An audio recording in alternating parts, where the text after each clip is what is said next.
உங்களுடைய அண்ணன் விஜய் அவர்கள் அந்த டிஎஸ்எக்ஸை ஒழிச்சே கட்டிட்டாரு. தூக்கி மூட்டை கட்டி வச்சுட்டாரு. இனிமேல் அந்த அறிவாலயத்தை வெள்ளையடிச்சு வாழைக்கு தான் வரணும். அறிவாலயத்தை இன்னொரு 2 வருஷத்துல பாத்தீங்கன்னா ஒவ்வொரு பொருளா அறிவாலயத்தை வெள்ளையடிச்சு புதுசா வெள்ளையெல்லாம் அடிச்சு பார்ட்டிஷன் தான் போட்டு வாடகை விட்டுட்டு நீட்டா அந்த குடும்பம் உட்காந்து சம்பாதிக்கிறாங்க. வேற எந்த வாய்ப்பும் இல்லை. இன்றைக்கு சில தருதலைகளுக்கு காரிலே தேசிய கொடி வந்துவிட்ட காரணத்தினால் அறிவாலயத்திற்கு வெள்ளை அடித்து வாடகைக்கு விடலாம் என்று சில தருதலை அமைச்சர்கள் பேசிக் கொண்டிருக்கிறார்கள். இந்த குடும்பத்திலே நடைபெறுகின்ற இந்த விழாவில் சொல்கிறோம், பெரியாரும் அண்ணாவும் கலைஞரும் அரசியலில் கிரக பிரவேசம் நடத்திய பிறகுதான் தமிழர்கள் தங்கள் வீட்டுக்கு வெள்ளை அடித்துக் கொண்டார்கள். அறிவாலயம் தோன்றிய பிறகுதான் தமிழர்கள் தங்கள் வீட்டுக்கு பலமுறை வெள்ளை அடித்துக் கொண்டார்கள். தமிழ்நாடு தனக்கு வெள்ளை அடித்துக் கொண்டது. எனவே அந்த அறிவாலயத்தை குறை சொல்லுகின்ற ஒரு தருதலை கூட்டம் இன்றைக்கு தமிழ்நாட்டை ஆண்டு கொண்டிருக்கிறது. எனவே இந்த திருமண விழாவில் பெரியாரையும் அண்ணாவையும் கலைஞரையும் இருதயத்தை தாங்கியிருக்கின்ற கலைஞருடைய குடும்ப விழாவில் மணமக்கள் வாழ்க என்று வாழ்த்துகின்ற அதே நேரத்தில் தமிழ்நாட்டில் இருக்கின்ற இந்த தருதலை கூட்டத்தை ஓட்டுவதற்கு எல்லா முயற்சிகளும் எடுப்போம் என்று சொல்லி மணமக்கள் வாழ்க என்று சொல்லி விடைபெறுகிறேன். நன்றி, வணக்கம். திராவிட முன்னேற்ற கழகத்தின் தனிப்பெரும் தலைவர் முத்துவேல் கருணாநிதி ஸ்டாலின் அவர்களே, வாழ்த்தி அமர்ந்திருக்கின்ற இயக்கத்தின் முன்னணி முகங்களே, வாழ்த்துதலுக்குரிய மணமக்களே, மணமகனின் பெற்றோர்களே, உறவினர்களே, மணமகளின் பெற்றோர்களே, உறவினர்களே, பாசத்திற்குரிய பத்திரிகையாளர்களே, ஊடக உறவுகளே, வணக்கம்.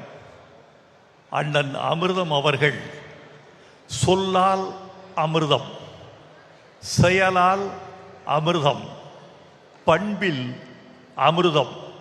அமிர்தம் என்பது அவருக்கு இடுகுறி பெயர் அல்ல, காரணப் பெயர். முத்தமிழறிஞர் கலைஞரை தன் தாய் மாமனாக அவர் கருதியதில்லை, தாயாகவே கருதினார். அவரும் தாயன்பு பூண்டிருந்தார். அவரை ஒளிப்பதிவாளராக்கியது முத்தமிழறிஞர் கலைஞர். தமிழர்களின் தனிப்பெரும் காப்பியமான சிலப்பதிகாரத்தை பூம்புகார் என்ற பெயரில் கலை வடிவம் செய்து கலைஞர் தமிழ் பண்பாட்டுக்கு காணிக்கை செலுத்தினார். அந்த படத்திற்கு பூம்புகார் என்று பெயரிட்டார். பூம்புகார் படத்தின் ஒளிப்பதிவாளர் அண்ணன் அமிர்தம். அவர் பார்த்த கண்களால் தான் பூம்புகாரை நாம் பார்க்கிறோம். அவர் வீட்டு திருமணம் எனக்கு மகிழ்ச்சி தருகிறது. கலைஞர் குடும்பத்திலே ஒரு பெரிய வாய்ப்பு இருக்கிறது. எல்லோரும் பேரன் பேத்திகளின் திருமணத்தை நிறைவு செய்கிற அளவுக்கு ஆயுள் நீண்டவர்கள். இது கலைஞர் குடும்பம் பெற்ற பெரும் பேறு என்று நினைக்கிறேன்.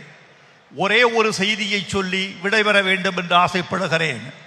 இது இல்லறம் காணும் மணமக்களுக்கும் பொருந்தும், இயக்கத்துக்கும் பொருந்தும்.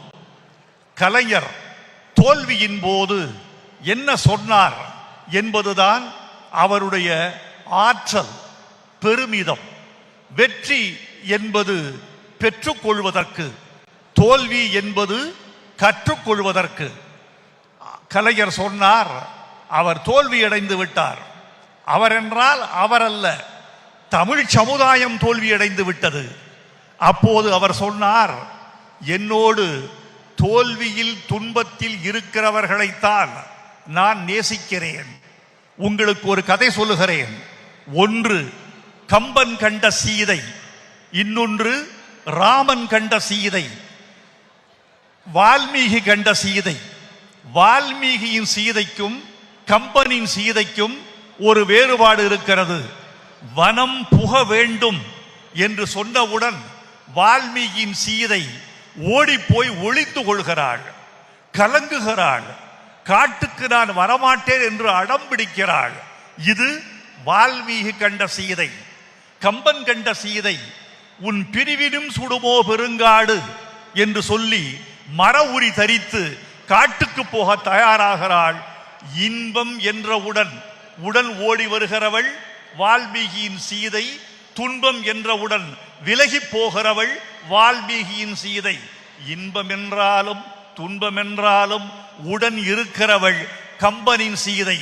கம்பனின் சீதைகளே என்னோடு இருங்கள், வால்மீகியின் சீதைகளே விலகிச் சென்று விடுங்கள்.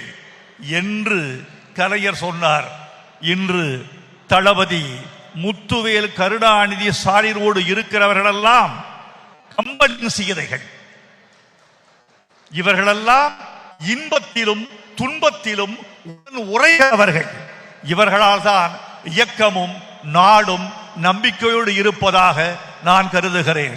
மணமக்களே, என்னுடைய பாடல் ஒன்றை சொல்லி உங்களுக்கு வாழ்த்து தெரிவிக்க வேண்டும் என்று ஆசைப்படுகிறேன்.